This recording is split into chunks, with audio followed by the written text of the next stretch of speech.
You gotta give it time. You gotta give it time so they can catch you. But he's like I said, he will entertain his fans, but he's not gonna die for his fans with this. All them rainbow hair, and that's all for attention and persona. He, shows what he got. All that is just a persona. Man, what's up, everybody? Welcome back to another episode of EOS. It's 1090 Jake, man. I'm rocking with y'all rocking with me. And for this video, y'all see the title. Let's get right into it. America's most hated snitch, Tekashi 6ix9ine, is back in the feds after being arrested by U.S. Marshals. Tuesday, October 29th, 2024, 6ix9ine walked in the New York Southern District Federal Courthouse, located in Manhattan. It's been so long, many have forgotten the details of 6ix9ine's case, or the fact that he's been on supervised release since his 2020 plea deal. 6ix9ine was on top of the world during his music reign, and he fell to the very bottom of society, landing in prison. But even in the criminal world, 6ix9ine would be pushed further down the food chain as he was outcasted for snitching and labeled a rat. For 3 days, 6ix9ine testified against. Well, I'm gonna say this. I mean, he's a very, very interesting character. We could just say that. Got a very interesting persona since he came up. I was probably like 12 or 13. No, I was 12. Yeah, I was 12. He really popped off in 2000. Was it? Yeah, it was 2017 or 18. He was popping, but I wasn't really watching him like that. I really wasn't watching him like that when I was younger. One of my cousins did, the youngest one. He used to be the youngest. He knows who I'm talking to. If he's watching this video, he knows that's him. He's smarter than you think he is. He might go, to New York and, act like, oh, I'm right here, nobody gonna do me nothing. In the podcast, he said he's willing to entertain his fans, but he's not willing to die for his fans, and he sees it all entertainment, all jokes.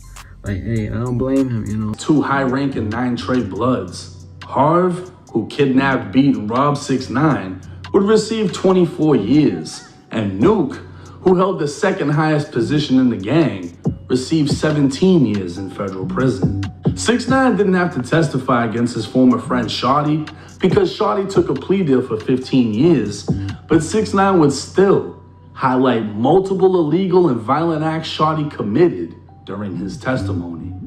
At the height of his career, with multiple platinum records, 6ix9ine was facing a minimum 47 years and up to life in prison, and only because he cooperated, he was sentenced to 2 years, followed by 5 years of supervised release.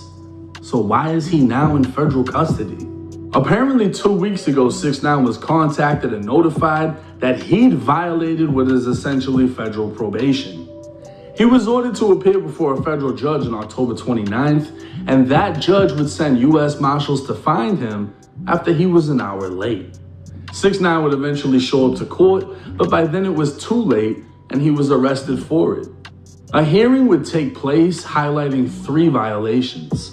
1, being 6ix9ine traveled to and performed in Las Vegas.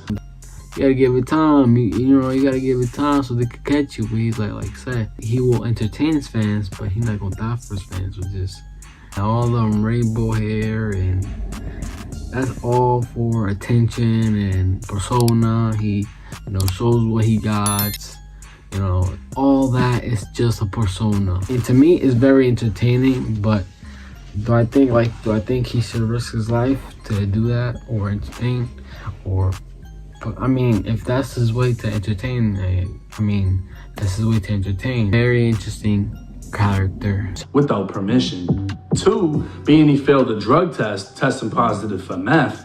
And 3, being he failed to take a required drug test. Now, 6ix9ine's lawyer would clarify his client takes Adderall, which could have resulted in a false positive drug test reading. The U.S. attorney would state they plan on adding another violation for this past weekend, as 6ix9ine traveled to Sarasota, Florida, but denied being there. And then after that, he went along to a strip club in Clearwater before ending the night at a mansion party outside of Tampa. The judge apparently showed no sympathy to 6ix9ine, bringing up how another court ordered him not to leave the country. 6ix9ine not only left, but found himself arrested in the Dominican Republic after allegedly assaulting his girlfriend. Previously, he'd been detained after being accused of assaulting a local music producer. He was ordered by local authorities not to leave the Dominican Republic, and he would have to be smuggled into Haiti just to fly back to the US. 6ix9ine would explain to the federal judge the Dominican courts were seeking to extort him, but the federal judge would state he was ordered not to go in the first place. The judge would order 6ix9ine detained until November 12th, meaning 6ix9ine will have to be locked up for the next 14 days. This would lead to another problem. The judge was quickly reminded that the last time 6ix9ine entered MDC Brooklyn, the federal jail that holds 1,700 of New York's top criminals, 6ix9ine was attacked in less than 48 hours. He'd be transferred to QDF, or the Queens Detention Facility, a private prison used by the feds to send high-value inmates cooperating with the government. This was essentially New York's snitch haven, where the top rats could safely mingle amongst one another. Again, unsympathetic, the judge ordered 6ix9ine detained, sending him once again to MDC Brooklyn. Most likely 6ix9ine is being celled somewhere near Diddy in the protective custody side of the facility, but for 6ix9ine's sake, hopefully not in the same cell as Diddy. Being that 6ix9ine is close to finishing his supervised release, it's very possible he'll be back out quickly, but he could also be ordered to finish the remainder of his time inside of the feds, which should be no more than a year. We'll just have to wait and see how things play out. Now the fucking feds are on one this year because they got Diddy, they got Dirk, they got 6ix9ine, they been had Pooh Shiesty. They're not playing. Hip hop is under federal attack, or just maybe motherfuckers in hip hop need to stop doing federal shit. Either way it goes, 6ix9ine, he's the most hated snitch in America for a couple of different reasons. He's damn sure the most hated snitch in hip hop. I think because he's Mexican. I think because everyone pretty much knew he wasn't what he was portraying to be. And I think because he was a fucking troll. He trolled everybody, dead, alive, he didn't care. He went to O Block for 7 seconds. He did a lot of shit that angered a lot of people. Even the fans wanted to just grab him up. You know what I mean? He made himself a target, and the reason a lot of people liked him is because he was still dropping crazy records, and he had a whole gang backing him. Regardless of the extortion or whatever they want to make it sound like, 6ix9ine had a whole fucking gang backing him. 6ix9ine was able to point a finger and get somebody shot at, like Chief Keef, cool to be. 6ix9ine could get you beat up, could get you robbed, could get you this, could get you that, because he had the 9 Trey Bloods backing him. And to this day, no other snitch in hip hop has been treated the way he's been treated. No other snitch has been ran down on and beat up in a bathroom at a gym. No other snitch has been, everyone's refusing to work with them. It's not the same. You got snitches doing 20 versus 1s. YSL Woody just literally got a career off of snitching on YSL. And then you got plenty of other rappers that have told, and other rappers just refuse to acknowledge it. Oh, I didn't know. We just dropped 5 songs together. I didn't know you did that. We got 5 more songs planned. We're going on tour too. You know what I'm saying? Nobody is held to the same standard as shows that he got Lamborghini, McLaren, got another car, I can't really remember the name, car brand, Rolls Royce. He got a bunch of cars. The podcast, he said that. So you gotta pay taxes on your whole thing. You paid it in full, you bought everything, you pay it for everything. You still gotta pay taxes. That sucks, like literally that sucks. Like, you think it's yours, but really it's not. You buy a house, you pay them, buy the house completely, outright, pay everything. No, it's not yours. You gotta pay every year, I don't know, land, because land for the government. Now, if you don't pay the land, boom, a judge says, oh, you're not paying for it? Okay, did you stamp this piece of paper? Now they evacuate you and then take the house. Now you're homeless. So you really think about it. your house is not your house. It's actually the government. They give you the illusion of it is your house, but really it's not. So it's kind of low-key messed up, you know, in the world, how we live. Career off of snitching on YSL. And then you got plenty of other rappers that have told, and other rappers just refuse to acknowledge it. Oh, I didn't know. We just dropped 5 songs together. I didn't know you did that. We got 5 more songs planned. We're going on tour too. You know what I'm saying? Nobody is held to the same standard as 6ix9ine. So how will things play out for him now that he's back locked up?